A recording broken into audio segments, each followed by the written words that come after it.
बिस्मिल्लाहिर्रहमानिर्रहीम।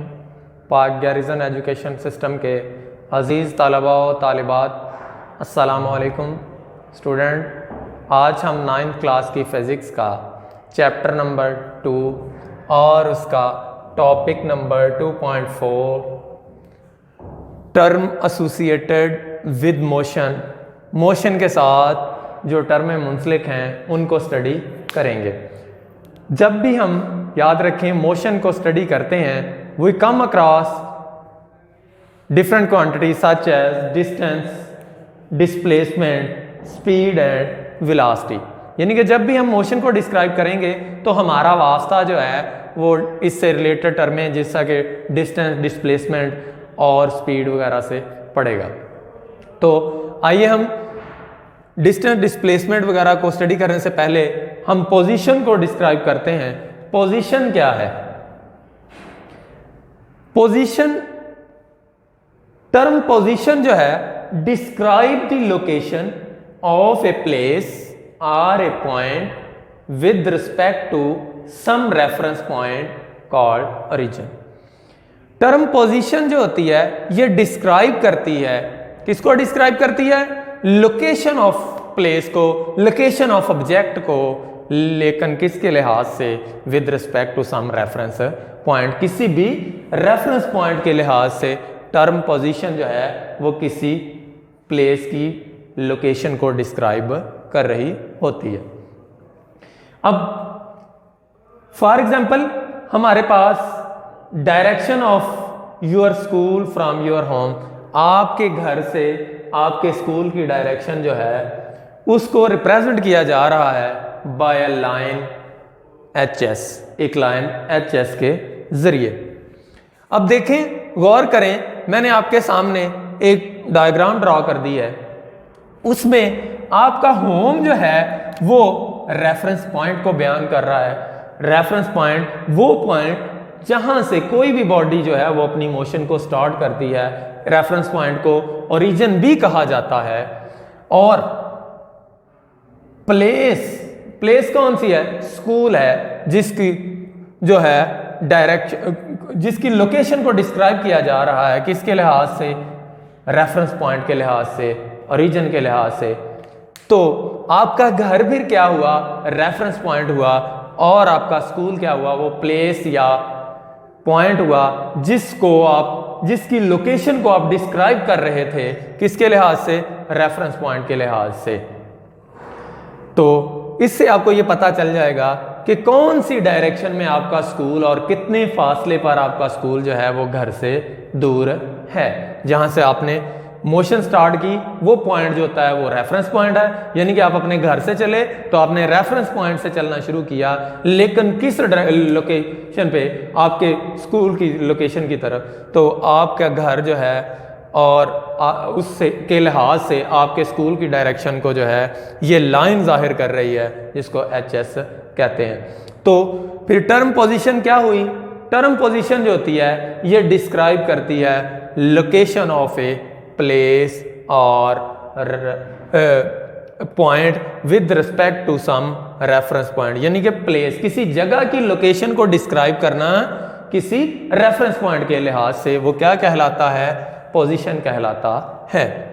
अब इसी तरह जब आप बॉडी जो है वो कोई ना कोई एक जगह से मूव करते हुए किसी दूसरे पॉइंट तक मूव कर जाती है, तो बॉडी क्या करती है? कुछ ना कुछ फासला तय कर जाती है। तो अब हम यहाँ पे डिस्टेंस, जिसको फासला कहा जाता है, उसकी डिफाइन करेंगे।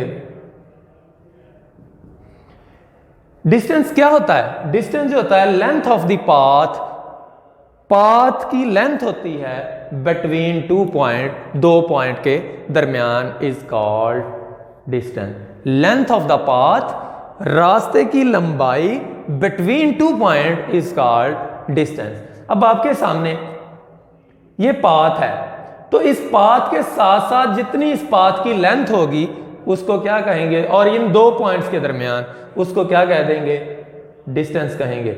लेंथ अलॉन्ग द पाथ भी आप इसको कह सकते हैं। यानी कि रास्ते के साथ साथ जो लंबाई होती है उसको क्या कहते हैं?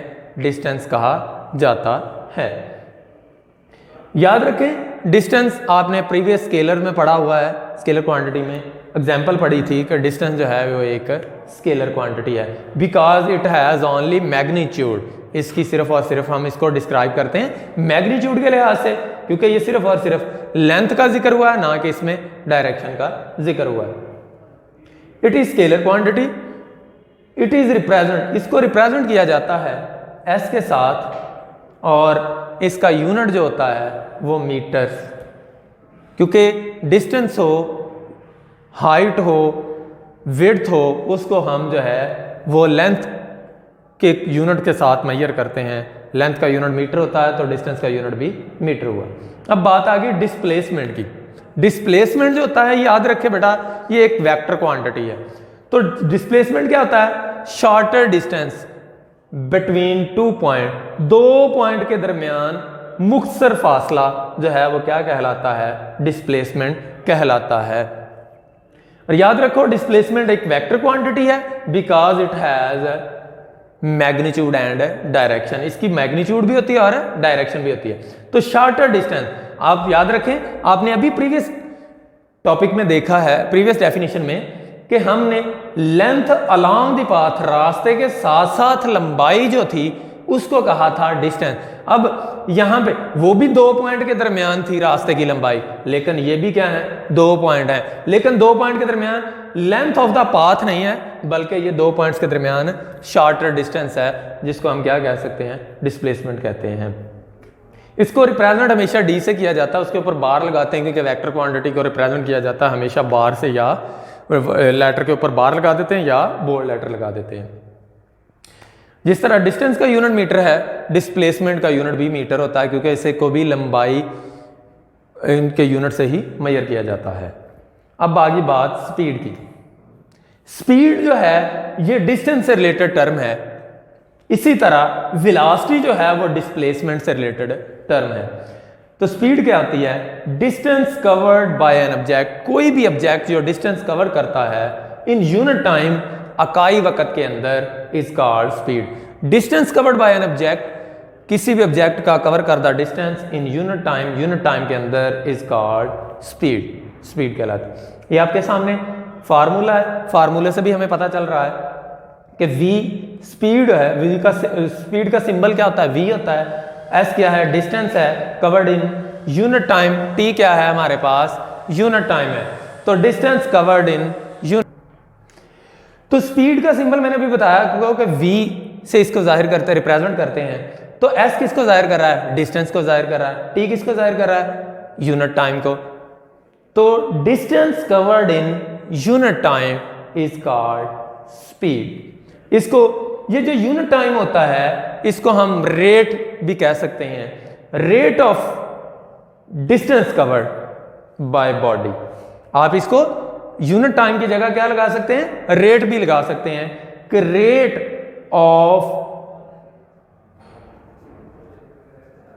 Distance covered by a body, rate of distance covered by body, इसको पी डिस्टेंस स्पीड कहा जा सकता है। याद रखो डिस्टेंस का यूनिट क्या होता है? मीटर होता है, और टाइम का यूनिट क्या होता है? सेकंड होता है। तो स्पीड का यूनिट क्या हुआ हमारे पास? मीटर पर सेकंड आ गया। क्योंकि डिस्टेंस से निकला है स्पीड, तो डिस्टेंस क्या है हमारे पास? स्केलर क्वांटिटी है। तो स्पीड भी क्या है? एक स्केलर क्वांटिटी है, क्योंकि स्पीड को भी जस्ट मैग्नीट्यूड के लिहाज से बयान किया जा सकता है, ना कि इसकी कोई स्पेसिफिक डायरेक्शन होती है। अब आगे बात हमारे पास, इससे नेक्स्ट हमारे पास स्पीड से रिलेटेड टर्म है यूनिफॉर्म स्पीड, और सॉरी यूनिफॉर्म स्पीड नहीं, सॉरी वेलोसिटी। जिस तरह डिस्टेंस से स्पीड और डिस्प्लेसमेंट से क्या आ गया? वेलोसिटी आ गया। वेलोसिटी क्या है? जब भी आपने पढ़ा है कि distance covered in unit time, तो बिल्कुल इसी तरह डिस्टेंस की जगह आप डिस्प्लेसमेंट कर दें, displacement covered by an object in unit time, एक ऑब्जेक्ट का यूनिट टाइम के अंदर कवर करदा डिस्प्लेसमेंट जो है वो क्या कहलाता है, वेलोसिटी कहलाता है। इसकी डिफाइन भी हम इस तरह से कर सकते हैं, rate of displacement of body, क्योंकि यूनिट टाइम किसको जाहिर कर रहा है, रेट को जाहिर कर रहा है। रेट क्या होता है, इकाई वक्त होता है। इकाई वक्त क्या होता है, एक सेकंड हो सकता है, एक मिनट हो सकता है, एक आवर हो सकता है, एक डे हो सकता है, एक ईयर हो सकता है। तो displacement covered by an object, किसी ऑब्जेक्ट का तय करदा डिस्प्लेसमेंट इन यूनिट टाइम इकाई वक्त में इज कॉल्ड वेलोसिटी, वेलोसिटी कहलाता है। इसको इस तरह भी कर सकते हैं, the rate of displacement of body is called velocity. तो v क्या है, सिंबल है वेलोसिटी का, displacement covered in unit time. तो ऐसा यूनिट, डिस्प्लेसमेंट का यूनिट भी क्या है, मीटर है, टाइम का क्या है, सेकंड है। तो ये ऊपर जाके क्या हो गया, मीटर पर सेकंड है, सेकंड इनवर्स हो गया तो मीटर पर सेकंड बन गया। इसके बाद आ गया हमारे पास कि डिस्प्लेसमेंट जो है वो एक वेक्टर क्वांटिटी है, तो इसी तरह वेलोसिटी भी क्या है, हमारे पास एक वेक्टर क्वांटिटी है। अब बात आ गई यूनिफॉर्म स्पीड की। स्पीड से रिलेटेड टर्म यूनिफॉर्म स्पीड, इसी तरह वेलोसिटी से रिलेटेड टर्म हम यूनिफॉर्म वेलोसिटी भी पढ़ेंगे।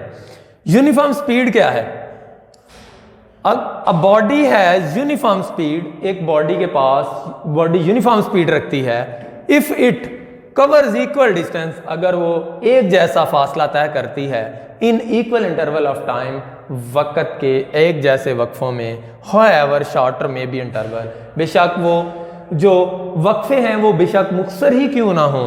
आपके सामने मैंने ये एक ग्राफ बनाया है, डायग्राम बनाई है, इसकी मदद से आप जो है आपको पता चले जाएगा कि कैसे बॉडी जो है वो इक्वल डिस्टेंस कवर करती है in equal interval of time में, और उसकी स्पीड जो है वो यूनिफॉर्म कैसे होती है। अब आपको पता होना चाहिए कि टाइम को हमेशा हॉरिजॉन्टल एक्सिस पे लिया जाता है, और डिस्टेंस या डिस्प्लेसमेंट, इसका रिप्लेसमेंट में उसको हम क्या ले सकते हैं, उसको हम जो है वो वर्टिकली एक्सिस के ऊपर लेते हैं, यानी कि वाई एक्सिस के ऊपर डिस्टेंस को और एक्स एक्सिस के ऊपर टाइम को हमेशा लिया जाता है। अब टाइम के एक जैसे वक्फे हैं, देखें आपके सामने 2 सेकंड, 4 सेकंड, 6 सेकंड, 8 सेकंड, तो इक्वल इंटरवल है ऑफ टाइम है। तो आपके पास डिस्टेंस का भी इक्वल इंटरवल है, 2 मीटर है, 4 मीटर है, 6 मीटर है। तो अगर 2 सेकंड में बॉडी कितना 2 मीटर फासला तय करे, 4 सेकंड के अंदर 4 मीटर, अगले 6 सेकंड के अंदर 6 मीटर, तो यानी कि हर 2 सेकंड के बाद बॉडी क्या करेगी, 2 मीटर फासला तय करेगी। तो body has uniform speed if it cover equal distance in equal interval of time. A body has uniform speed if it cover equal distance in equal interval of time, however shorter में भी interval. ये interval 2-2 second का भी हो सकता है, 1-1 का भी हो सकता है, ये 3-3 सेकंड का भी हो सकता है, बड़ा भी हो सकता है, छोटा भी हो सकता है। तो ये जो जब ग्राफ स्ट्रेट लाइन हासिल होगा तो समझ लीजिएगा बॉडी जो है वो यूनिफॉर्म स्पीड के साथ मूव कर रही है। तो हम टाइम को बढ़ा और इधर से जो है डिस्प्लेसमेंट की डायरेक्शन को बढ़ाएं, तो ये दोनों एक दूसरे को जो है मीट करते जाएंगे, हत्ता के जहाँ पे ये सारे इनके कॉमन यहाँ से ओरिजिन से हम यहाँ इस डायरेक्शन को जब लाइन खींचेंगे तो वो लाइन जो है वो स्ट्रेट लाइन ग्राफ शो होगा। तो स्ट्रेट लाइन ग्राफ जो है वो हमें जाहिर कर रहा है कि बॉडी जो है वो यूनिफॉर्म स्पीड से मूव कर रही है। अगर मैं अब यूनिफॉर्म वेलोसिटी की बात करूं तो यूनिफॉर्म वेलोसिटी, अब बॉडी हैज, इसी डिफाइन को आप चेंज कर सकते हैं, uniform velocity if it covers equal distance की जगह क्या कर देंगे, डिस्प्लेसमेंट कर देंगे in equal interval of time. Speed की जगह वेलोसिटी कर दें और डिस्टेंस की जगह डिस्प्लेसमेंट कर दें, तो ये हमारी डिफाइन जो है ये क्लियर हो जाएगी। A body has uniform velocity if it covers equal displacement, distance की जगह क्या आ जाएगा, डिस्प्लेसमेंट आ जाएगा, क्या आ जाएगा, डिस्प्लेसमेंट, और स्पीड की जगह क्या आ जाएगा, वेलोसिटी। तो a body has uniform velocity if it covers equal displacement in equal interval of time. तो डिस्टेंस की जगह फिर क्या आ गया, डिस्प्लेसमेंट आ गया। इसी से रिलेटेड जो है आपको इंफॉर्मेशन के अंदर चंद एक क्वेश्चन डिफाइनें बताई गई हैं। एक है टर्मिनल वेलोसिटी और एक है लिडार गन। लिडार गन क्या होती है, पहले ऊपर लिखा हुआ है लिडार गन। लिडार गन होती है लाइट डिटेक्टिंग रेंजिंग गन। क्या होती है, लाइट डिटेक्टिंग रेंजिंग गन। ये अक्सर मोटरवे पे ट्रैफिक वाले जो ट्रैफिक वार्डन्स होते हैं वो डिस्टेंस जो है उसको टाइम इंपल्सेस के जरिए मेजर करने के लिए यूज करते हैं। इस तरह टर्मिनल वेलोसिटी वो यूनिफॉर्म वेलोसिटी होती है जो पैराट्रूपर जो है वो अटेन करता है जब वो हिट करता है, यानी कि वो यूनिफॉर्म वेलोसिटी जिसके साथ वो जमीन को आके हिट करता है उस यूनिफॉर्म वेलोसिटी को क्या नाम दे देते हैं, terminal velocity. Paratrooper attain a uniform velocity attain करता है with which it hit the ground, जिसके साथ वो ग्राउंड जमीन को हिट करता है, यानी कि जमीन के ऊपर आता है, उस वेलोसिटी को क्या कहते हैं, टर्मिनल वेलोसिटी कहते हैं। उम्मीद करता हूं बेटा आज का लेक्चर अच्छी तरह से समझ आ चुका होगा। मिलते हैं नेक्स्ट लेक्चर में। अल्लाह हाफिज।